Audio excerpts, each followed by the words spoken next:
अस्सलाम वालेकुम, welcome to my channel with my new vlog. क्या हाल चाल है सबके। मेरी अल्लाह ताला से दुआ है कि अल्लाह ताला सबको खैरियत से रखे। तो यहाँ पर था वीकेंड का हमारा नाश्ता, और आप लोगों को पता है कि ये वीकेंड में एक दिन मैं और मेरे हस्बैंड मिलके नाश्ता बनाते हैं, क्योंकि जब वैसे भी स्कूल रूटीन्स होते हैं तो हम लोग पूरा वीक बच्चों के साथ नाश्ता नहीं कर पाते। तो हमारी कोशिश होती है कि वीक में इन 2 डेज़ में तो एटलीस्ट बच्चों के साथ बैठ के नाश्ता किया ही जाए।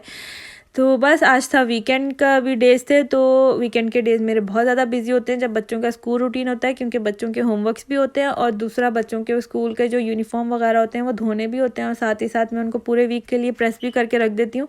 और जो दूसरी चीज़ें होती हैं वो भी मुझे इनकी पूरी रेडी करके रखनी पड़ती हैं, ताकि फिर जब पूरा वीक इन लोगों को कोई ऐसा प्रॉब्लम ना हो। क्योंकि मैं लेट उठती हूँ, बच्चे पहले उठते हैं, तो मुझे फिर बड़ा बुरा लगता है कि जब बच्चे पीछे से आवाज़ें मार मार के मुझे उठा रहे होते हैं, तो मैं बोलती हूँ मैं उठ ही जाऊँ फिर। इसलिए मैं बच्चों की चीज़ें पहले ही रेडी करके रख देती हूँ, ताकि फिर वो मुझे सुबह में इतना तंग ना करें। तो मैं यहाँ पे अपने दूसरे काम निपटा रही थी, तो इतने हस्बैंड जो थे, बेटे को मेरा होमवर्क मिला हुआ था, तो इसी का सामान हम लोग अभी लास्ट टाइम जब शॉपिंग करने के लिए गए थे तो फ्लिप बुक बनानी थी, और वही उसी का सामान हम लोग लेने के लिए गए थे।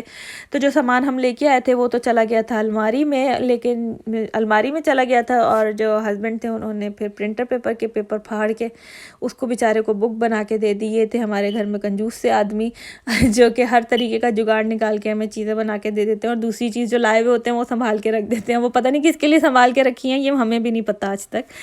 तो खैर ये इसी तरीके के काम करते हैं, कोई ऐसा जुगाड़ू काम इनको पता हो। और जुगाड़ निकालने में तो सबसे ज़्यादा माहिर हैं। आपको मैं 110% बता सकती हूँ, अगर आप मुझे कोई काम बताएंगे मैं जुगाड़ू आदमी से आपको सारे काम करवा के दे सकती हूँ। वो कहीं के लिए भी कोई भी तरीका आपको निकाल के दे ही देंगे। तो उन्होंने बेटे को यहाँ पे उसी तरीके से फ्लिप बुक भी बना के दी, और साथ में दूसरे जो मेरे दूसरी बेटियाँ थी वो भी लगी हुई थी अब्बा के साथ साथ, वो भी अपनी पता नहीं कौन सी फ्लिप बुक बना रही थी। यही एक टाइम होता है हमारा कि हम लोग कोशिश करते हैं कि एक टाइम हम लोग वीक में दिन ऐसा हो हमारा कि हम फैमिली के साथ गुजारें। क्योंकि जब मेरा बेटा छोटा था और बेटी अभी स्कूल भी नहीं जाती थी, तो हम दोनों हस्बैंड वाइफ ने एक चीज़ डिसाइड करी थी, चाहे हमारी लाइफ में जैसे भी हालात आएंगे, हम एक वीक में एक डे ऐसा रखेंगे कि हम पूरी फैमिली एक दूसरे को टाइम देंगे, और पूरी फैमिली घर पर या फिर बाहर जाके ऐसे स्पेंड करेंगे अपना, मतलब दूसरा कोई ऐसा काम नहीं करेंगे कि जिससे एक बंदा इधर है तो बाकी सारे घर पर हैं। तो ये चीज़ हमने उस वक़्त से डिसाइड करी है, और आज तक हम इस चीज़ को फॉलो करते आए हैं। कभी सैटरडेज़ हमें नहीं मिल पाते तो हम संडे, या पहले संडे हस्बैंड काम पे जाते थे तो सैटरडे हम लोग लाजमी घर पे होते थे बच्चों के साथ, नहीं तो कभी हम बाहर चले जाते थे।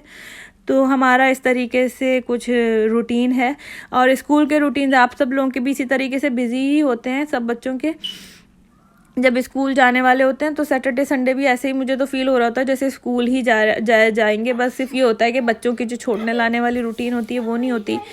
तो यहाँ पर मैं काम कर करके इतना ज़्यादा थक चुकी थी कि मैंने आज पूरा दिन कोई खाना भी नहीं बनाया था। तो फिर हमने मंगा लिया था बाहर से खाना, और फिर हम लोगों ने वही खाया था मिलके। तो यहाँ पर मैं आपको एक बात बताऊँ, यूके का माहौल कुछ इस तरीके से जैसा हमारे पाकिस्तान में गांव का माहौल होता है ना, उस तरीके से। तो शाम हमारी ऐसे लगता है जैसे बिल्कुल हम गांव में होते हैं। सब कुछ यहाँ पे जल्दी बंद हो जाता है 5 बजे तक, और बस रेस्टोरेंट्स वगैरह खुले होते हैं ज़्यादा। और सुबह में यहाँ बहुत अर्ली काफ़ी जो है ना चीज़ें खुल जाती हैं, मतलब शॉप्स वगैरह सुबह जल्दी खुलती हैं। तो यहाँ पे थोड़ा गांव जैसा माहौल होता है। तो जब वीकेंड वगैरह होते हैं तो शाम बहुत जल्दी मुझे ऐसा लगता है कि आ जाती है, और बहुत बोर बोर सी ही इसी तरह होती है। बस हम इधर या तो हम किसी के घर चले जाते हैं या खाना बैठ के खा लेते हैं आपस में, बस इससे ज़्यादा और क्या कर सकते हैं।